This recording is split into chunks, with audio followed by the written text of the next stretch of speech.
Hi, my name is Willie Galloway and I'm a West Coast-based organic gardener. On my website digginfood.com, I teach people to grow their own vegetables and cook with seasonal ingredients. I also spend a lot of time helping people learn how to grow really beautiful, productive gardens without using chemicals. Today I want to show you how to choose a healthy poinsettia and keep it looking good through the holidays. So poinsettias are really popular, especially at Christmas, because they have these great bright colors. They come in red, pink, speckled, white. But the problem with these plants is they often lose a lot of their bottom leaves and they end up looking really spindly and ugly before Christmas even arrives. So to avoid this problem, there's a few things you can do. And the first is you really want to bring home a super healthy plant from the store. And there's a couple of things you could look for. So a lot of times people think that the brightly colored parts of a poinsettia are petals, but these are actually bracts, and bracts are just brightly colored leaves. And so when you're looking at poinsettias, first try and choose one that has really brightly colored, fully colored bracts. And this is a pretty good example, though not perfect, because there's a few that have some kind of green veining, but in general this is a good looking plant. You also want to take a look at the plant's true flowers. And so these are actually just these little green nubs. They're at the very center. And what you want to look for is ones that are still green and tightly closed. It's okay if they're tipped a little bit in yellow, but what you want to avoid is ones that are open and they look a little furry and fuzzy and you might see pollen. And what that indicates is that the plant is older and it's just not as fresh, and it's not going to stay as fresh for long once you bring it home.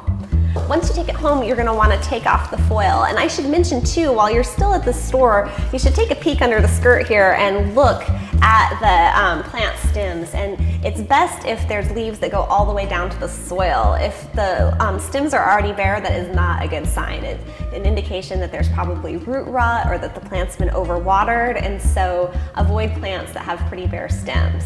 These plants are from Mexico and they like warm weather, and so they don't like frigid December weather in North America. So it's a good idea to really minimize the time they spend outside.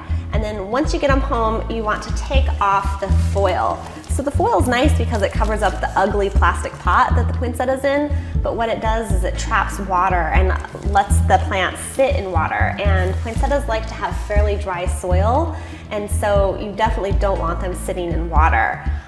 If you can't bear to part with the foil, then a good thing to do is just take a razor blade and cut off the bottom of the foil so that water can drain out, and then set the plant on a saucer and dump the water that's in the saucer. That's a good way to go.